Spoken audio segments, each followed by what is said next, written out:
On the island of Newfoundland, upon the southwest coast, lies the little town of Burgeo, to whom I'll sing this toast. There are so many highlands that lie just off her shore, and when the cold north wind blows, you can hear the billows roar. The people from the village make their living from the sea. They like their independence. It shows that they are free. Some fish in their small boats in the wind, the rain and sleet, while others make their living on the offshore trawler fleet. They've known their share of tragedies down through the years, and when the memories overcome, they show their grief with tears. For they have lost some loved ones to the furies of the seas, for heartaches and heartbreaks are locked in memories. This village has got beauty carved on its rugged shore. 7 miles of pure white sand, who could ask for more? The mountains and the valleys where the rivers run so fast, and the salmon rise to the sportsman's fly as he makes another cast. Now the people of this village love their native home, for anyone who goes away oh surely will return. Just like that lifelong mystery, the answer you won't know. What makes this rugged village burn so deeply in your soul? What makes this rugged village burn so deeply in your soul? Good evening and welcome to This Week in Review. Tonight in our stories we have Winter Carnival activities, Respect Day, Violence Awareness, MHA Calvin Parsons. Please stay tuned for these stories after this. Try your luck on Wednesday and play TV Bingo sponsored by the Sea Cadets. Cards are 6 for $5 and can be bought from any member of the Cadets and in most stores around town. Last Saturday was the last day of activities for the Winter Carnival. People took part in activities which included shoot-off and dress and run race. Participants seemed to really enjoy all the Winter Carnival activities which were held. I would like to congratulate the Rec Commission for hosting a successful carnival and look forward to another one next year. On Wednesday, students from grade kindergarten to 8 took part in Respect Day. All students wore pink in support of anti-bullying. Activities began in the gym, which included a skit, The Bully, by the Respect team. Other activities took part in the classrooms. After recess, the students then met back in the gym for closing activities, which included viewing 3 short public service announcements, raising of a new Stood Up flag, and prize draws. After lunch, there was a movie, An American Girl, and discussions. February is Violence Awareness Month.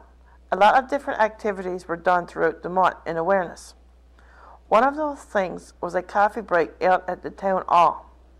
There was cake, cookies, and coffee served along with information displayed which you could take home with you if you want. Our MHA Calvin Parsons came by the studio for a chat. Good evening. In our studios tonight, I have with me our MHA Calvin Parsons. Welcome back, sir. Good to be here. So, what's been on the go? You ain't been around for a while. Well, first of all, everybody knows that Yvonne Jones, who's the leader of the party, Yvonne had breast cancer diagnosed there last July and August. Mm-hmm. She's been off with her chemo treatments. As a result of that, of course, I took over as leader of the party on an acting basis. So my time, instead of having just one district, I've had 47 other districts to attend to, and the provincial media and so on. So it's been pretty hectic times.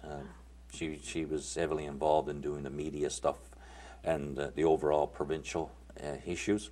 Okay. So I had to take that on in addition to just my own district, which of course cuts into the visibility that you have in your own district. You don't get to visit as often as you'd like. No. And I used to get my clinics in fairly regularly and so on. So life has been quite a struggle for everybody in the last few months or so, but Yvonne is on the mend now. She's finished her chemotherapy, and good. She's back to work this week. She still has some radiation treatments to get done, but it's good to see that she is back, and it certainly will free up some more of my time now and allow me to get more on the ground in my district, which I prefer to do. That's what I love to do best. And, but of course, when somebody gets stricken with sickness like that, you have to stand in and do your piece for them, and I was happy to do it for her, even though it took me away from the district somewhat. But most people, I must say, are very understanding. They know why you weren't there and why you're not as around as often as you would be.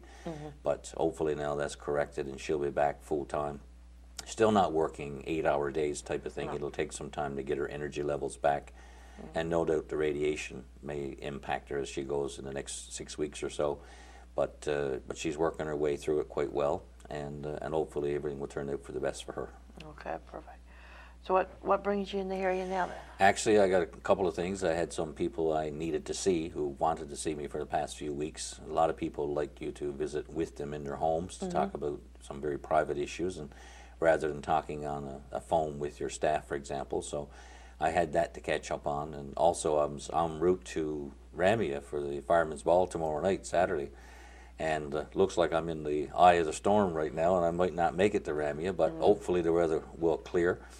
I've followed the weather stations quite closely in the last day or so, but it looks like it's pretty red screen right now. Yes. So I may or may not get to Ramia, and if I don't, that just gives me an extra day here in Burgeo, and so I'll get to see more people and spend some more time here. Oh, perfect, perfect. So have you been involved with our water system, with the trouble we've been having with it? I've been involved. The principal movers, of course, are the town council, your mayor, and your town manager, Blaine. And it's been quite a frustrating experience. As everybody knows in this town, we started with a new water system back some years ago. Yes. We were fortunate enough to secure millions of dollars for it, got it, and it burnt on us. Yes. And that meant we went through a frustration period with the provincial government saying, don't make us wait 8 or 10 years till the court case gets resolved as to who was responsible, the design, the manufacturers, or so on. And the contractors and government agreed at that time that they would give us the funding for a second new system. So we started on that, and we've had nothing but frustration, and I'm sure the people in council, and Blaine in particular, former Mayor George Reed was heavily involved there as well. And it just seems to be one problem after another. And as we speak today, of course, we're still here in Burgeo on a boil order, which we've had since May of last year.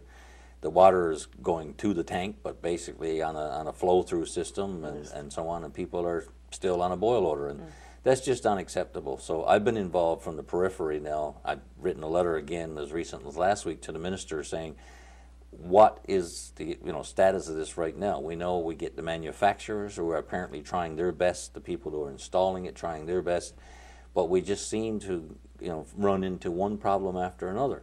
And the people of Burgeo have certainly been patient. I mean, it's not nice when you're on a boil order, and we started out this process to get proper drinking water for people here.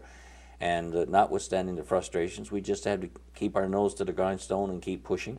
Everybody has certainly got the right goal in sight, which is to get a good, efficient, workable, proper system. It's a matter of getting it done right. And unfortunately, so far, all parties concerned, we haven't been able to get it right. but we just got to keep at it to get it right, because of course safe, clean drinking water is something that every community ought to have. Oh, yes. And the government have committed, and they've been there. The money were forthcoming. Now it's a matter of getting the quirks in the system worked out. Unfortunately, as I say, it's taken quite some time to get there. But just because it's a challenge don't mean we can stop. We can't afford to give up on it. We got to keep at it. Yes, exactly. Okay, very good.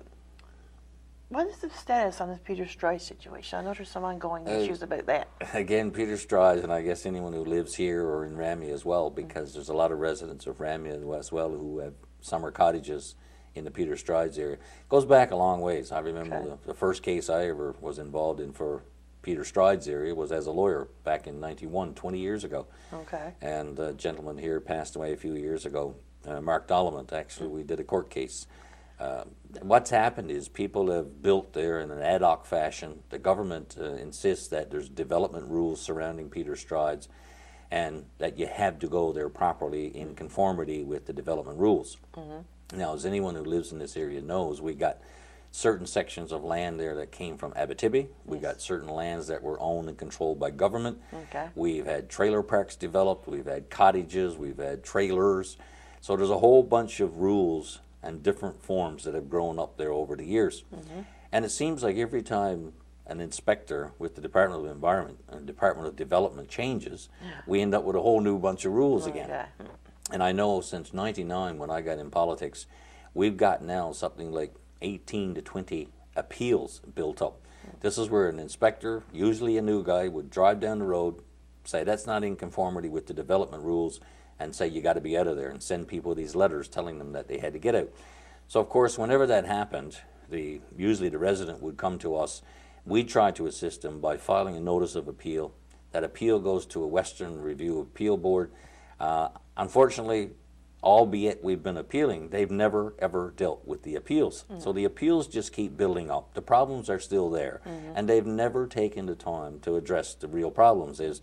We can't kick everybody out of there. They've been there long standing. Some people will go back 30 years. Yes. So anyway, we've fortunately convinced them finally to change the zoning on the piece, so that let the people who are there stay there.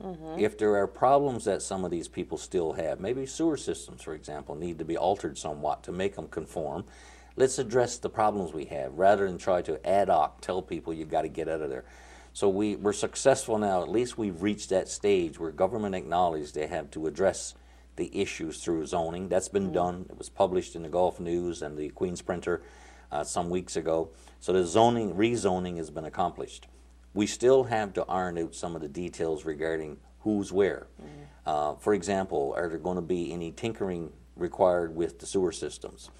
Where do we sit with the lands that were formerly Abitibi properties? Because as you'll recall, the Abitibi lands were expropriated by the government back in December of 2009 when they seized the assets of Abitibi when they took the paper mill in Grand Falls. Now, as part of that expropriation, they took everything that Abitibi owned in this province, which part of was these lands up and around Peter Strides. So the government had to take and decide now what they're going to do with what they expropriated from Abitibi, take what they own in terms of Crown lands. They've redone the zoning. Now we got to decide how do we deal with each of the individuals there. There's still going to be a time process. We've been 20 years now dealing with the issues. We've succeeded in getting the zoning changed. Now we had to deal, and they have to deal with each of these cottage owners on an individual basis to say, okay, you not only have to get out of here, but if we require you to upgrade here your sewer system, for example, or your water system, here's what we'd like you to do. So at least we've gotten rid of the concerns that people had about being forced to move. We've taken it to the stage now of let's deal with the problems we have. And I think that should give the people at least a comfort level. People who have invested their time and their energies and their monies into being there realize now, or ought to realize, that, okay, the urgency is gone. We haven't been forced to get out of there or we're going to burn your place down, which is what they did in some cases, threatened to do that. At least now it's a case of enjoy your properties, but let's realize we still will have to deal with some one-on-one individual circumstances to see where we need to go to get compliance. So that's been a very positive development when you can give people that kind of security, at least, of knowing that we're not going to get booted out of here. Yes, exactly. Okay, very good. Another issue that has been brought up is about the Service Canada office. They are being closed. That's been a recent one. We had some months ago, the federal government were always responsible for Service Canada. The provincial government had what they call a Human Resources and Labor Department. And they felt there was some crossover between the federal and the provincial in terms of the services they delivered. So the feds in the province decided a couple of years ago to integrate the Service Canada offices, or some of the things they did in those offices, with the provincial regulations and services. So they did that. So I think it was Jerry Billard and Etta used to work over there before. They've now, I believe, been integrated with HRL&E provincially. So we were left with a small office for Service Canada. They hired a lady here who was looking after that. And what the Service Canada office would deal with specifically would be if you had an issue, for example, with old age, or you had an issue with Canada Pension, or a Canada Pension disability, you would be able to walk in face-to-face with that person, explain your situation, and hopefully get it resolved through the help of that person. Rather than call somebody on a telephone. And God knows if you're dealing with government agencies these days and you're trying to resolve something, first thing you got to do is get through the quagmire of the telephone system. Because it's all automated, and I don't know about anyone else, but I get totally frustrated if you're trying to contact someone and all you do is get pushed from one number to another on the telephone, and quite often you never get the answer you want. But anyway, government, federal government, and it is a federal as opposed to a provincial issue, have decided to close the office here and the one in Ramia. And I believe Sherry Fyander works in the office in Ramia. So this came to our attention, of course, and albeit it's federal, it impacts the people that we represent provincially as well, because it's all about trying to provide service to the people. And when you remove these offices, you remove services. And automation works sometimes, but it often doesn't work as well. So we've impressed upon the federal minister that, look, can you reinstate this? Now what's happened so far is Judy Foote has taken the lead on this because she's the federal MP, and that would fall into her area of responsibility. And I know she has taken it up with the feds. There's been open line calls by her and myself. There's been letters to the editor about it. People from here have spoken out on it as well.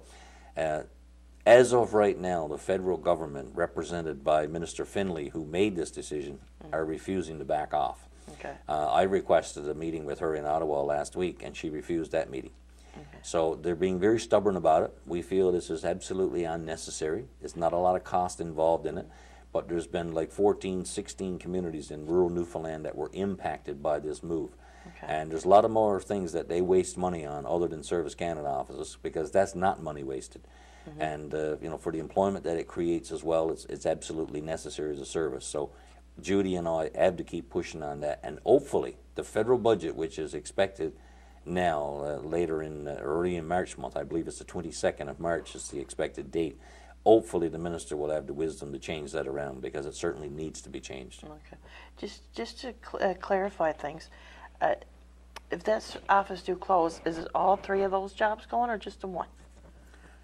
If they close, the ones that are slated for closure are both the ones in Ramia and the one here in Burgeo. Both are slated for closure. And everybody who needs Service Canada assistance now when it comes to CPP will all be on the telephone, call the telephone system, which we feel it's not right, because it doesn't give you that walk-in, face-to-face approach to get your problem solved. Very good.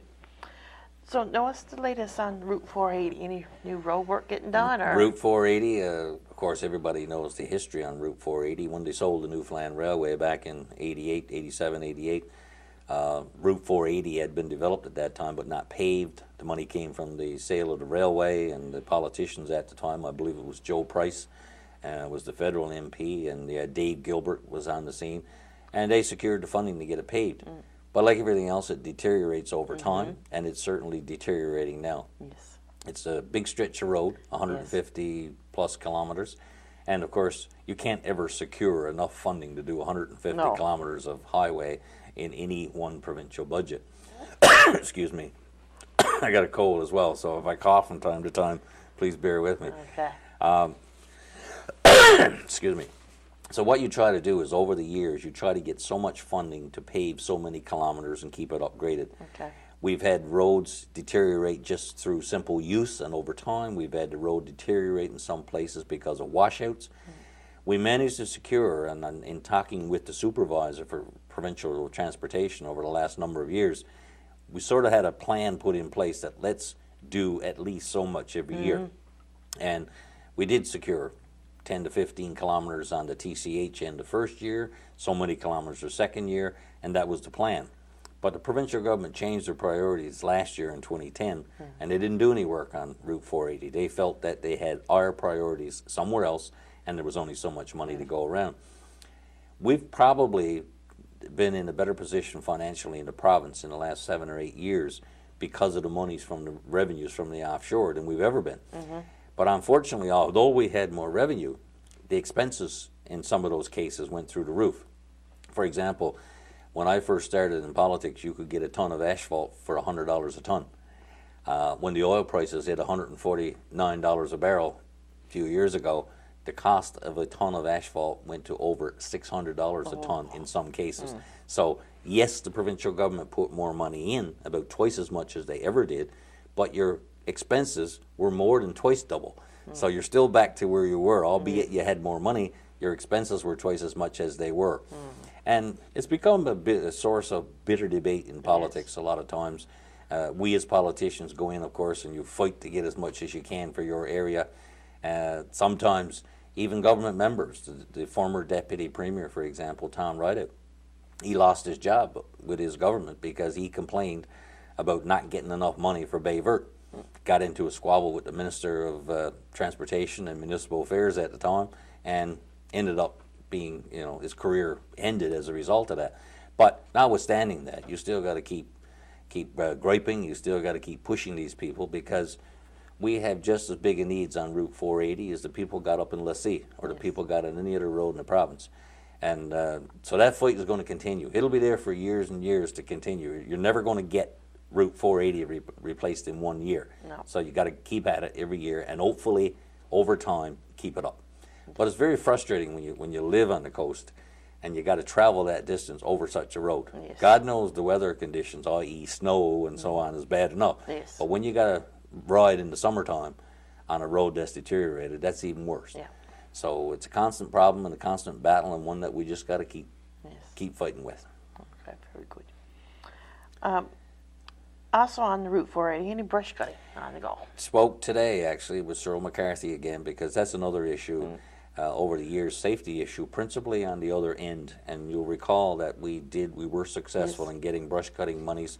And I understand from Mr. McCarthy that there has been some monies found in the budget towards the tail end of the year to do some additional brush cutting.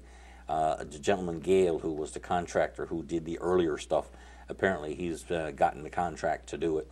And from what I understand, he's got 2 or 3 contracts to do, and he's not sure when he's going to get that section of the Burgeo Road done. But there are monies there. The monies were allotted. Apparently he's got the contract, and now he's got to get around to do it. Okay. I don't know, and Cyril couldn't tell me right at the moment when I spoke to him exactly what the distance was that was going to get cut, and where it was going to be along Route 480. But it's good to see that at least they're continuing with the brush cutting program, because that's something that will continue for all time as well. As long as there's brush, it's going to regrow, you got to cut it, and it's a constant thing where you had to keep at it. So I have a pretty good working relationship with Cyril McCarthy, I must say. He's been very good to us whenever there's been money. He's always listened. Anytime money becomes available, he keeps us tuned in.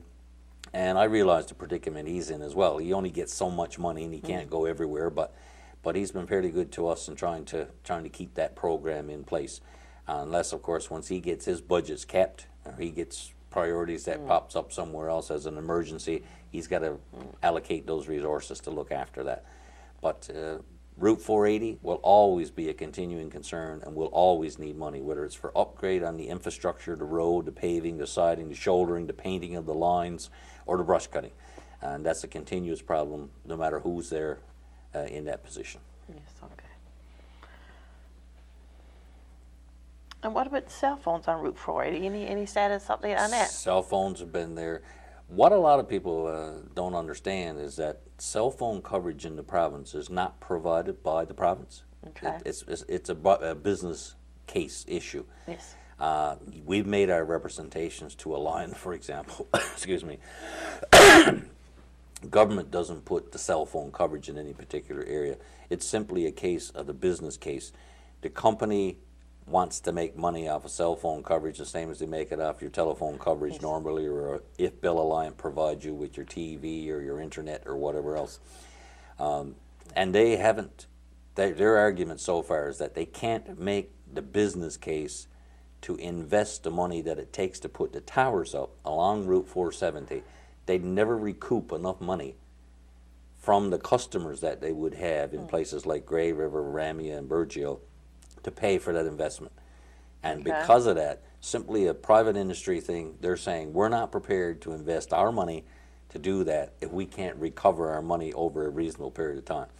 And we've been encouraging them to put it there because people need it, number one, particularly, again, the safety issues on Burgeo Road. And we feel that because they're a provider, and albeit they're private industry, they shouldn't be able to pick and choose. There's a public safety, public service issue to this providing services as well. But government can't dictate to them that you must put this much money into Burgeo, for example, in cell phones. That's left to the private industry. And that's where we are with it, and we just got to keep making the case. You know, obviously, if the cost of putting these towers up were to come down, obviously that makes a better business case. But right now they're saying there's no way they're prepared to make that investment to provide that cell phone coverage. Which brings up the issue as well, which some people from down in this area have asked me, and that is, what about satellite coverage, satellite telephone, that is.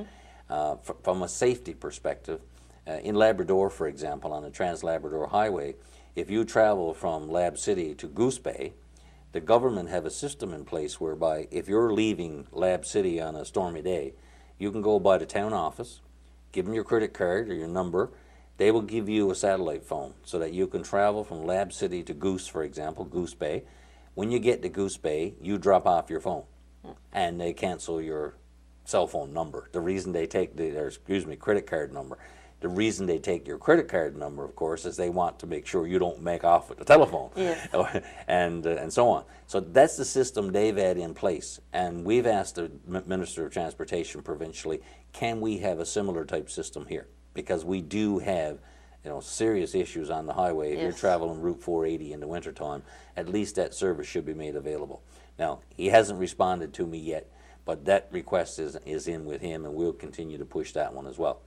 Some people may say, look, put it there, but I don't intend to use it. Most people gauge their travel based on the weather. If they know it's bad weather, they don't go.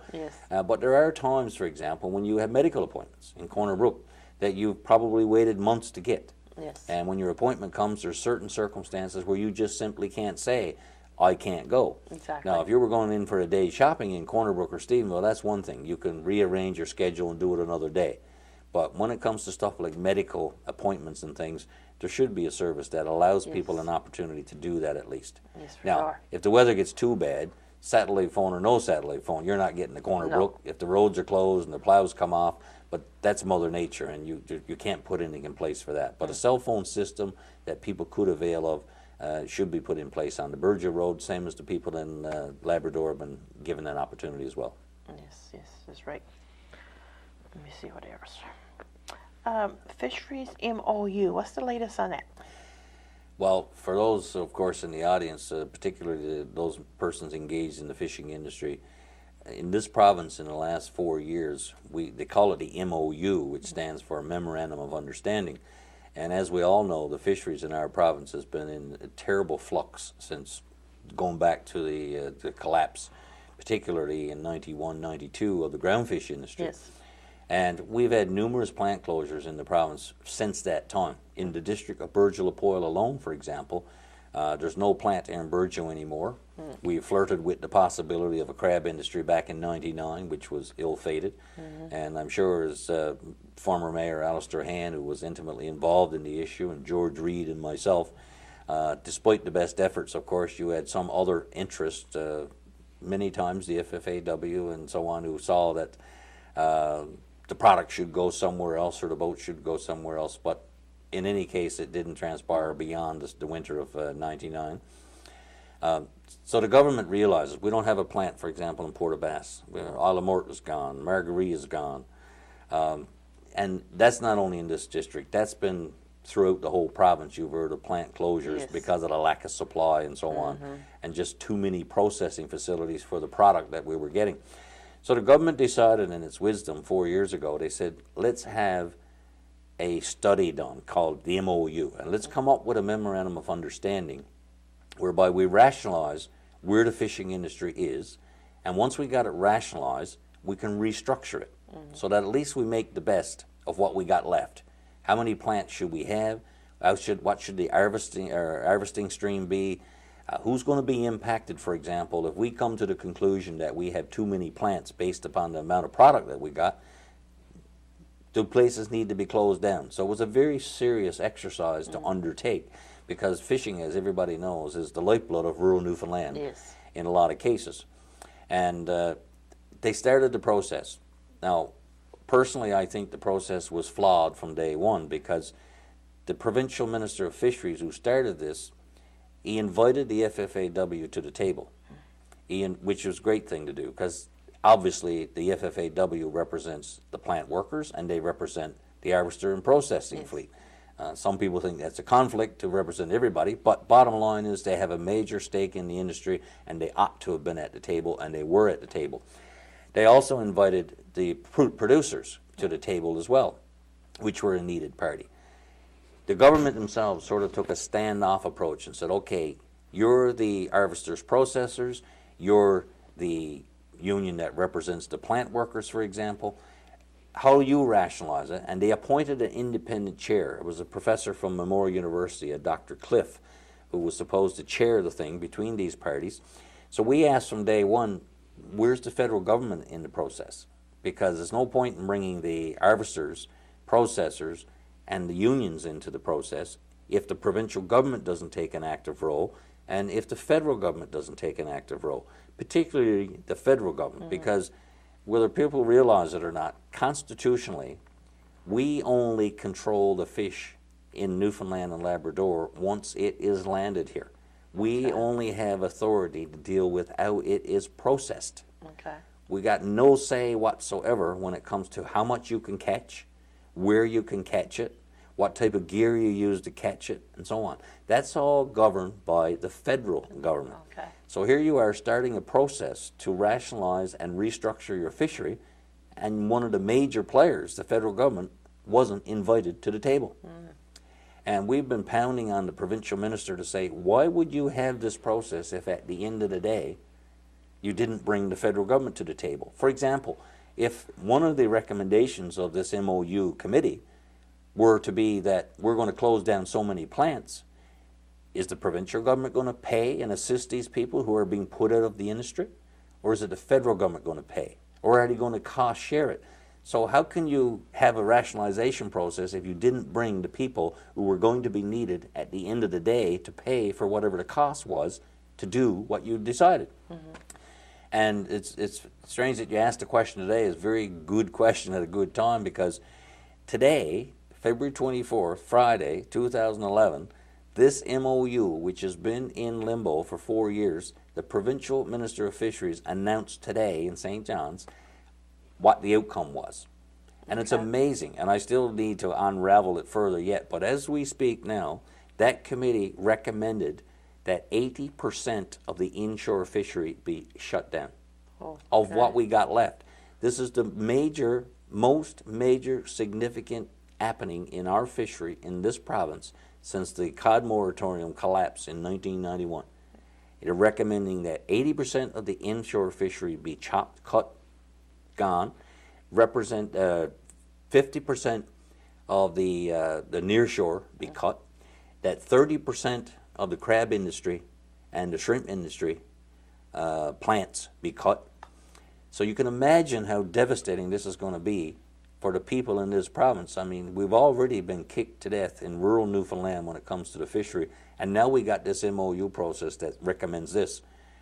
Right away this morning, the Minister of Fisheries, and I got to re-watch and re-listen to what he said this morning, but he's definitely clear that he's not going to take the plan to the provincial cabinet.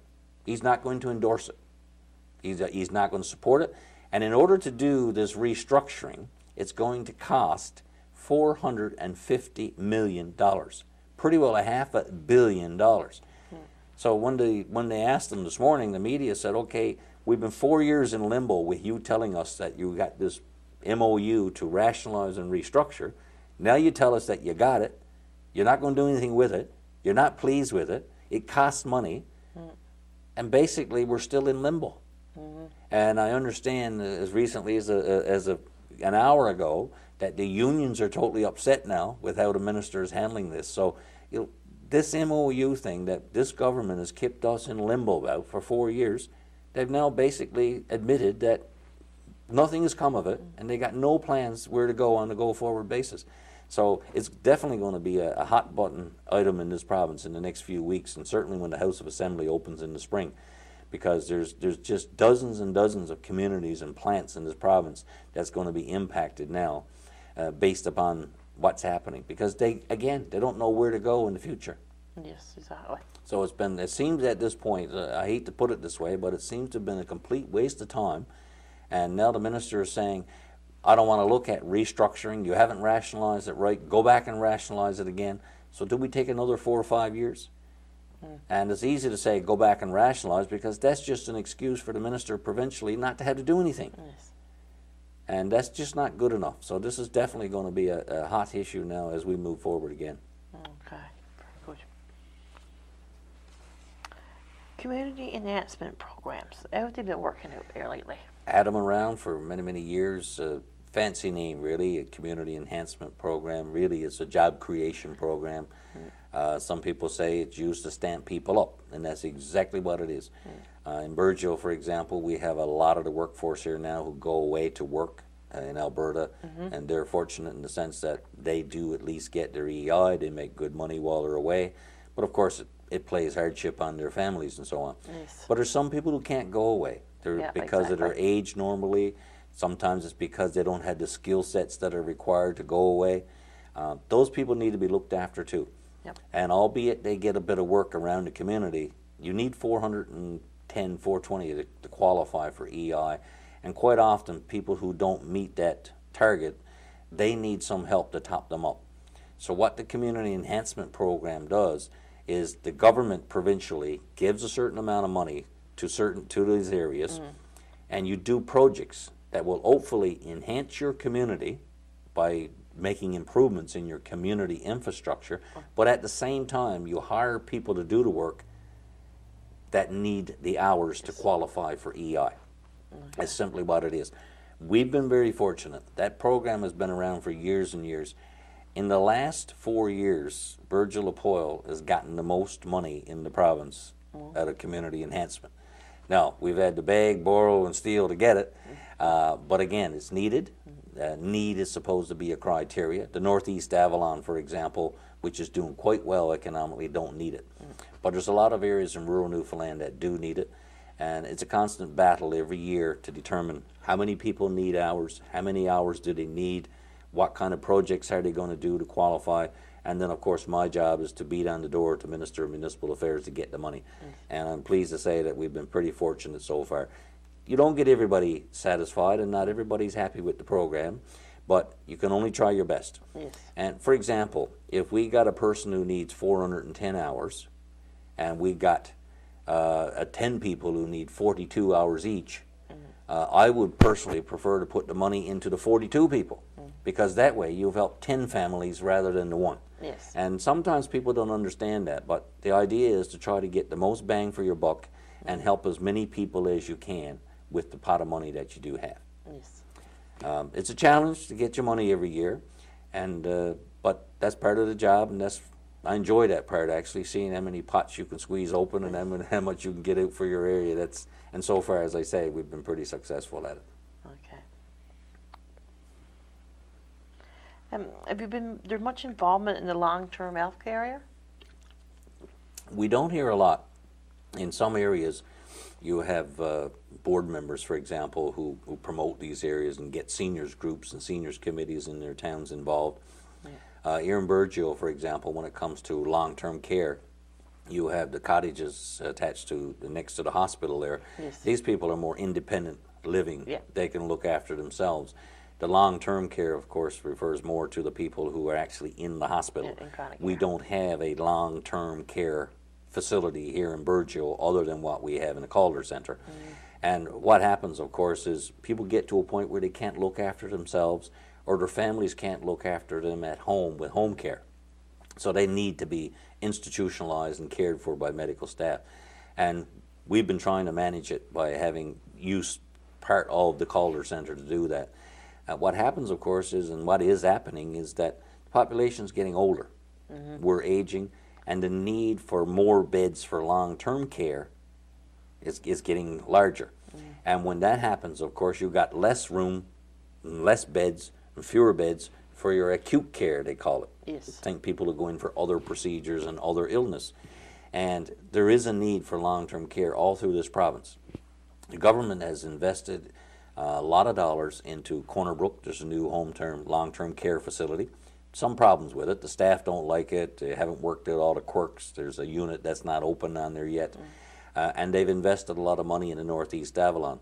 And I can understand that. I have no problem that those areas have a greater population, therefore they have a greater need because they have more older people. But at the same time, you had to look after the smaller areas who have these same needs. You might not get as fancy a long-term care unit and so on, but you still need to address the needs. And you know, it's very disheartening. I deal with a lot of cases where people have moms and dads and they can't, there's no room for them in the Calder. No. And they get shifted off to Bay St. George, or they end up going to a long-term care bed in Portabass until eventually they can find their way back here. But when that happens, of course, and that happens everywhere. I've had people in Portabass had to come to here, people in Portabass had to go to Stephenville or Corner Brook. And that's unfortunate because the need for long-term care here, it puts a stress on the families, because if mom or dad gets moved outside of town, and those families, of course, want to maintain their contact with their folks, their moms and their dads and their relatives, and yet they got to travel now to Stephenville or Portabass somewhere to do it. So there's definitely a need. The province undertook a study to see where exactly the needs were. We've had input into that as a party, of course.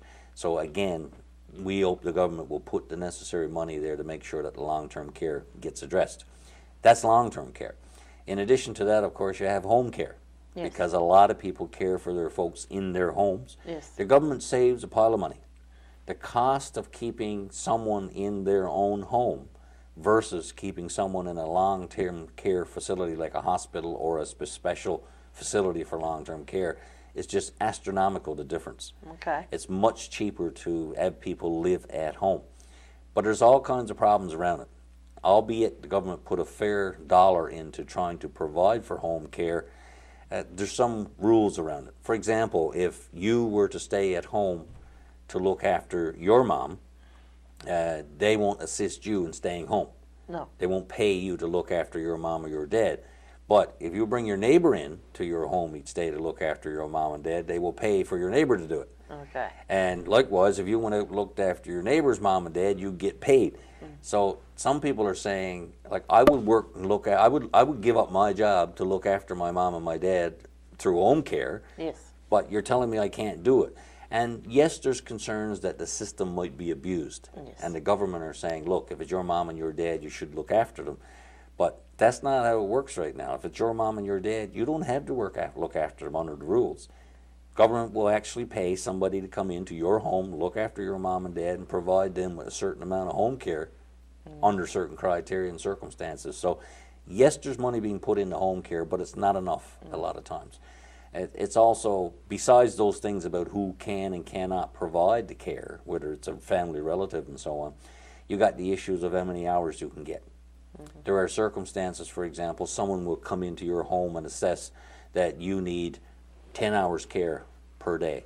There are people who need 20 hours of care a day. Yes. And a lot of times what we find is that they haven't allowed the proper number of hours to properly care for that person. No. And albeit you might have given them 8 hours or 10 hours a day, that might take the burden somewhat off of them. But you got the issue of what happens to them the other 10 hours a day. Yes, And exactly. you know, who has to fill in. So yes, there's a case where family members should step in and have to step in to help. But again, trying to do that proper assessment as to what home care hours should be provided, that's always an ongoing issue. And the government needs to have a sufficient pot of money in order to do that. Okay. Muskrat Falls, what effect is that going to have on the South Coast? Muskrat Falls, a very complex issue, and a lot of people who I've talked to in the district in the past few months, they really don't have an understanding of it, and it's very understandable why they don't, because it is complex. Muskrat Falls is basically a deal that the provincial government struck back just before Premier Williams resigned, actually, and retired. They announced this big deal on Muskrat. What it does, the Lower Churchill had two pieces to it. One was called Gull Island, one was called Muskrat Falls, and it's a hydrogeneration proposal. They're going to develop Muskrat Falls. It's not the Lower Churchill as we always thought. The Lower Churchill was going to be a godsend where there was 3,200 megawatts of power. They're just developing the smaller portion, Muskrat, 832 megawatts of power. And there's a lot of controversy now as to whether it is or is not a good deal. Bottom line is, we're going to develop Muskrat Falls. It's going to cost $6.2 billion to do it. As a result of it, it's my opinion, I've assessed the thing quite in depth, and other experts as well. Not that I'm an expert, because I'm not, but I've assessed what they have provided and listened to the experts who have provided the information. Our provincial debt, which is currently $8.2 billion, is going to, as a result of Muskrat Falls, go up to $12.4 billion. We're going to be back in the same position in terms of our debt come 2017 that we were back 15 years ago. And we were always, we talk about being a have province. We're not going to be a have province anymore with Muskrat Falls adding 50% more to our provincial debt. We're back where we were. The other issue, and more importantly, how it impacts the people in this area, your light bill, whether you buy from Newfoundland Power, or like here in Burgeo, I guess your light bill comes from Hydro, you're going to double your light bill. No question about it. The government have admitted that to build Muskrat Falls, your power bill is going to go up 100%. Now, you will hear it couched in terms of nice words like you're going to have stable electricity bills. No doubt about it. You will have a very stable electricity bill, good, clean, green energy, but it's going to be stabilized at an amount that's 100% more than you're paying now. And that's the part they don't want to talk about. And the question is, not that Muskrat couldn't be a good deal. The question is there a better way to do it? Nobody is opposed to developing Muskrat. Nobody is opposed to doing Gull Island. The question is, have you done it in the right way and at the right cost? And the cost that they're talking about, nobody has finalized the figures on it.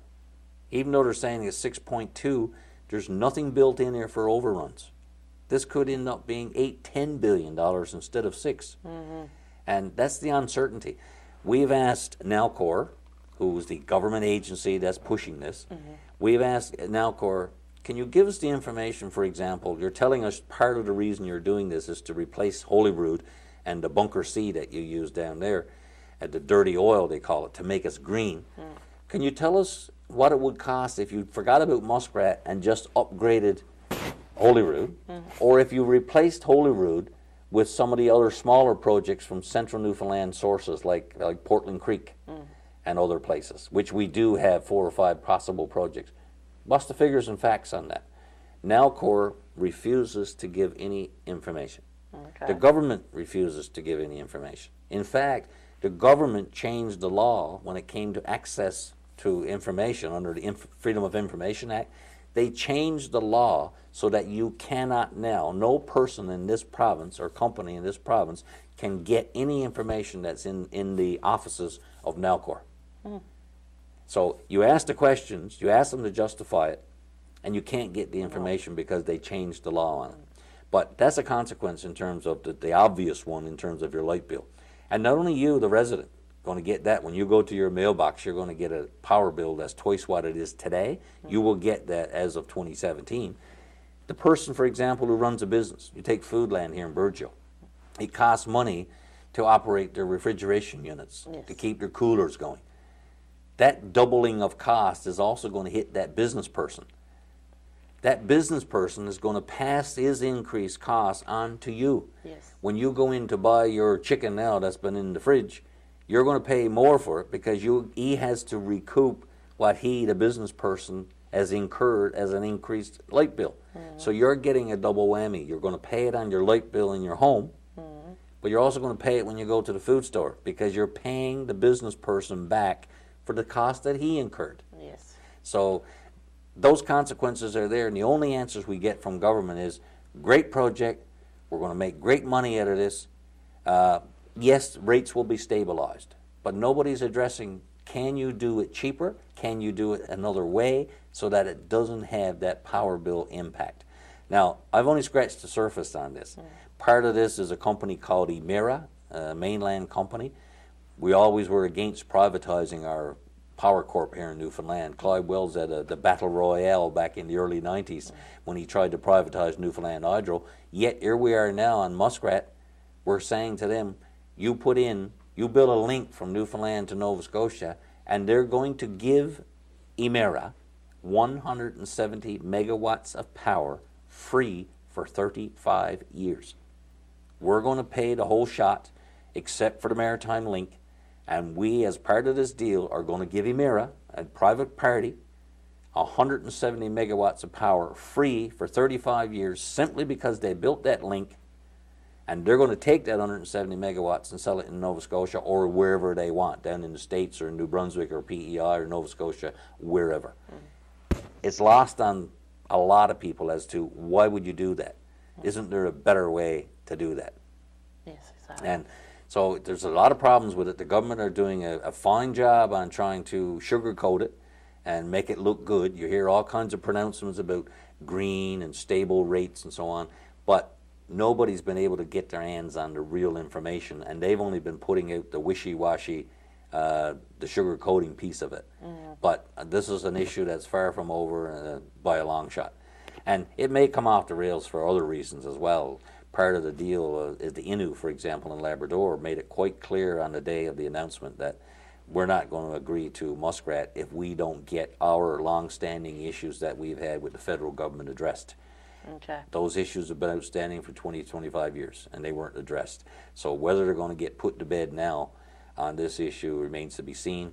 Where do the Métis in Labrador stand on this, who weren't consulted in the process? They're very upset about the environmental issues that go with making this river system be usable. The MP for Labrador, Todd Russell, I noticed was on last night saying he's opposed to the project because it doesn't give any power benefits to the people in Labrador.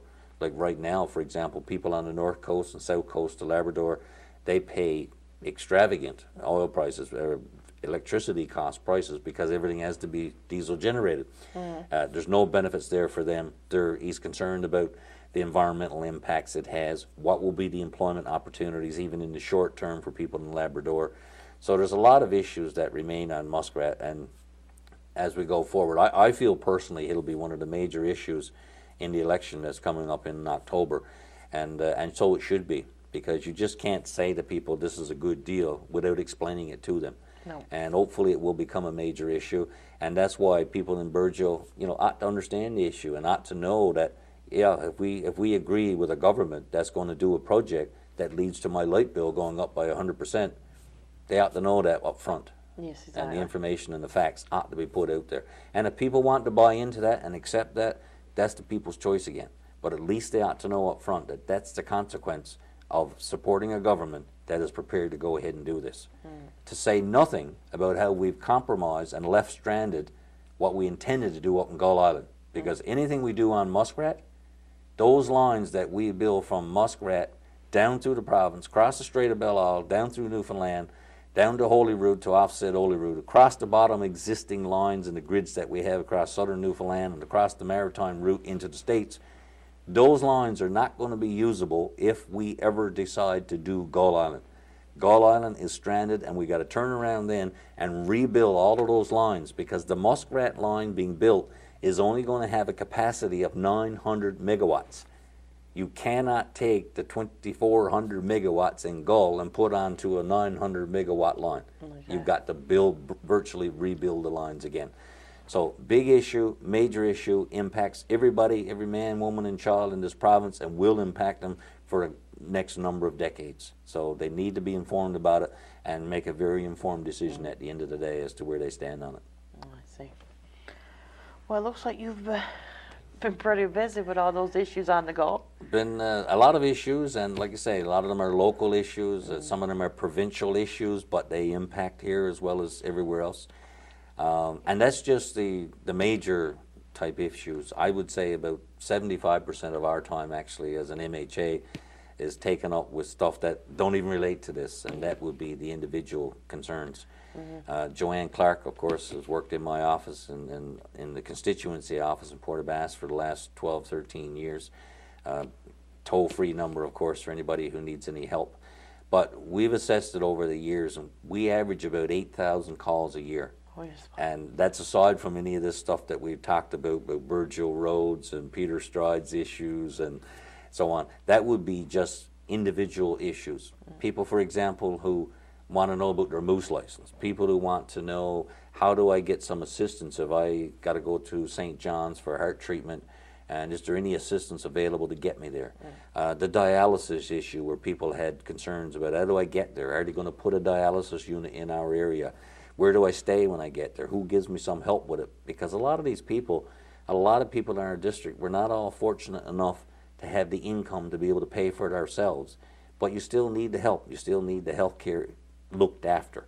Yes. And we deal with that. Educational issues that people have, you know, teacher issues. How many teachers do we have per students? People, Newfoundland Labrador housing. You know, what about my application that I filed? Where's it to? Am I going to get any assistance? How much assistance? When do I have to pay it back? So a lot of these issues are mostly individual issues, and the public, of course, never know about what's happening in that regard. No. That's stuff that we had to deal with individuals one-on-one. But that's about 75% of our time. Okay. And that's just district stuff. That includes nothing about the House of Assembly and stuff that you got to do in there when the budgets come down and so on. So it's challenging, but thank God I got someone like Joanne Clark working with me, because you just couldn't do it yourself. And No, Joanne is, as anybody I'm sure from this area who's ever dealt with her, Joanne is not only my right arm but my left arm as well, and she needs a dozen arms sometimes. But we try to return every single phone call. We don't always get the right answers that people want, but at least we help people get on the right road. We provide them with the information, and most of the time we're successful in getting a result that pleases them. Okay. But and really enjoy doing it. Actually, there's nothing more rewarding than trying to do something and helping somebody out. That's the joy of this game. Oh, very good. Anything else that you think you need to add? No, appreciate an opportunity, and again, I'd thank the people of Burgeo area in particular. I haven't been as visible in the last few months as I ought to have been, and no doubt about it, the reason has been, of course, because Yvonne Jones has been off for her treatment, and I filled in. Yvonne is a dear friend of mine, but besides that, you know, she was sick, and when anybody's sick, of course, you step in and do what you can for someone, and it's taken me away from the district. But I'd like to thank the people of Burgeo. They've been very patient in terms of me not being as around as much as I would be. But of course, again, because of people like Joanne Clark and who work with me, we've managed to still look after everybody's needs. And now with Yvonne back on the mend and back on the trail, I'll get to spend more time actually going out and meeting with people and talking with people, rather than with just dealing with things on the telephone. It's always better when you can meet with people and deal with it face to face and listen to their concerns and get them dealt with. Oh, very good. Well, thank you so much for coming by. Thank you, anytime. This concludes our program for tonight. Thank you for watching. Good night.